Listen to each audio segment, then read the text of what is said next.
एक लड़का बीए में पढ़ता है और बीए के साथ साथ में वो आर्मी की भी तैयारी कर रहा है। उस लड़के का नाम सतीश है। सतीश बहुत ज़्यादा होशियार लड़का है। एक दिन वो किसी शादी में जाता है और वहाँ पर उसकी मुलाकात एक लड़की से होती है। उस लड़की का नाम चांदनी है। चांदनी बहुत खूबसूरत लड़की है जो कि उस शादी में गया था उसकी मौसी की लड़की की, और जो चांदनी थी वो उसकी बड़ी मौसी की लड़की थी। इस तरह से 2-3 दिन शादी में रहता है सतीश, और उस लड़की चांदनी की और सतीश की मुलाकात होती है। दोनों को एक दूसरे से प्यार हो जाता है और फिर जो सतीश है और चांदनी एक दूसरे से बात करने लगते हैं। उन्हें बात करते करते 1 साल हो जाता है।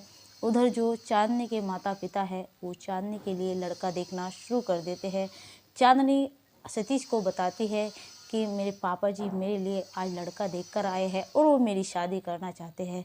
सतीश को जैसे ही ये बात चांदनी बोलती है तो सतीश कहता है कि देखो प्लीज़ अपने मम्मी पापा को समझाओ, सिर्फ अब के आर्मी में मैं क्लियर कर लूँगा, मतलब मेरा नंबर आ जाएगा, उसके बाद मैं तुमसे शादी कर लूँगा। क्योंकि वो एक होनहार लड़का था, वो एक काबिल लड़का था, इसलिए अपनी एकदम काउंटेबल से बोल रहा था कि मैं अब तुम्हारे साथ शादी कर लूँगा। लेकिन जो उधर चांदनी के माता पिता थे वो कहते कि बेटा ऐसा नहीं हो सकता। वो एक मतलब जो हम तुम्हारे लिए एक अच्छा लड़का देखेंगे, एक काबिल लड़का देखेंगे, लेकिन वो एक बहुत ही मिडिल फैमिली का लड़का है, वो कभी बन ही नहीं सकता। इसलिए चांदनी के जो माता पिता है एक अच्छा लड़का देखते और चांदनी की शादी एक उस लड़के के साथ में तय कर देते हैं। जैसे यह बात सतीश को पता चलती है, सतीश बेचैन सा रहने लगता है और जो चांदनी से के पास में कॉल करता है, चांदनी फ़ोन भी उठाना बंद कर देती है। उधर सतीश जो है इधर अपने घर वालों से भी ठीक से बात नहीं करता, नहीं खाना पीना खाया करता है।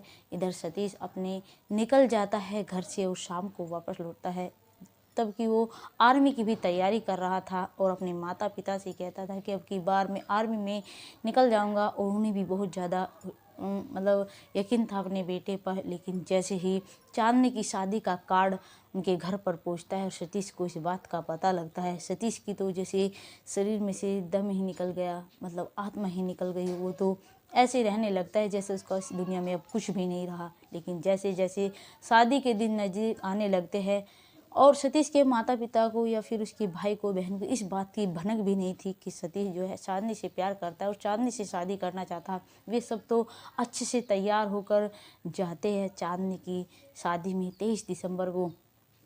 और जो सतीश है, सतीश अपने घर पर रहता है और एक उसका बड़ा भाई है, उसका नाम सतेंद्र है। वे दोनों घर पर रहते हैं, बाकी सब शादी में पहुंच जाते हैं। उधर जैसे ही रात के 2 बजते हैं सतीश निकलता है अपने घर से टॉयलेट करने के लिए। लेकिन जैसे ही उसका भाई पूछता है कि कहाँ जा रहे हो, वो कहता है कि मैं टॉयलेट करने जा रहा हूँ, अभी वापस आ रहा हूँ।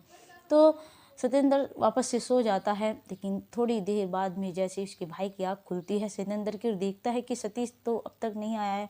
वो बाहर निकल कर देखता है, उसे कुछ नहीं दिखाई देता।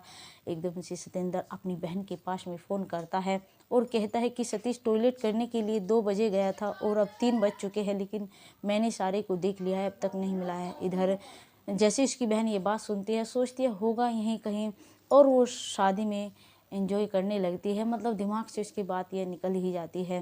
लेकिन जैसे ही सुबह हो जाती है सब लोग शादी से अपने घर पर आ जाते हैं।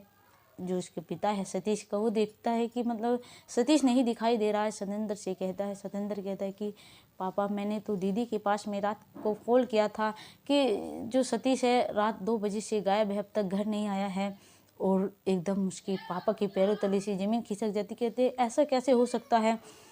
तुरंत ही जो उसके पापा है और 2-4 गांव के लोगों को लेता है साथ में और अपने बेटे को ढूंढने निकल जाता है। काफ़ी समय हो जाता है उन्हें ढूंढते ढूंढते। जैसे ही एक पास के तालाब के पास में पहुंचते हैं तो उसकी लाश उस पानी में पड़ी हुई होती है। और जैसे यह देखते हैं और उसे निकालते हैं, देखते हैं तो हमारा बेटा सतीश ही है। वे एकदम से मतलब सन से रह जाते हैं कि आखिर ऐसे कैसे हो सकता है, हमने तो अपने बेटे के साथ में ऐसा किया भी नहीं। नहीं ऐसी कुछ बात है, क्योंकि उसने एक सुसाइड नोट भी छोड़ा था अपने घर पर और लिखा है कि पापा मैं चांदनी से प्यार करता था, अगर वो मेरी ना हो सकी, किसी और की हो गई, तो मैं किसी और का नहीं हो सकता, मैं चांदनी के बगैर रह ही नहीं सकता, इसलिए मैंने आत्महत्या कर ली है। लेकिन वो सुसाइड नोट उसकी बहन को मिला था। उसकी बहन ने किसी को नहीं बताया, क्योंकि उन्हें कहीं ना कहीं लग रहा था कि जो इनके गांव का जो प्रधान है उसने उसकी साजिश है उसके भाई को मरवाने की, इसलिए वे आज भी कार्रवाई कर रहे हैं। लेकिन सतीश ने ऐसा किया कि वो जो चांदनी से बहुत ज़्यादा प्यार करता था, इधर चांदनी की डोली उड़ गई और उधर सतीश की अर्थी उठी। दोस्तों ऐसा प्रेम करने वाले भी आज की दुनिया में रहते हैं। ये तो हमने इस वीडियो के माध्यम मतलब जो मीडिया वाले हैं उसके माध्यम से जाना कि आज की दुनिया में भी ऐसे लोग हैं। लेकिन हाँ, ऐसे भी लोग हैं जो प्यार में धोखा देते हैं। लेकिन सतीश था जो चांदनी से सच्चा प्यार करता था। शायद चांदनी कहीं ना कहीं सतीश से प्रेम नहीं करती थी, सिर्फ थोड़ा लगाव था, बस इतना ही। लेकिन सतीश जो है सच्चा प्रेम कर बैठा था। दोस्तों हमें कमेंट में बताइएगा कि हमारी ये कहानी आपको कैसी लगी है। प्लीज़ और चैनल को लाइक और सब्सक्राइब जरूर कर दीजिएगा ताकि मेरा हौसला बना रहे।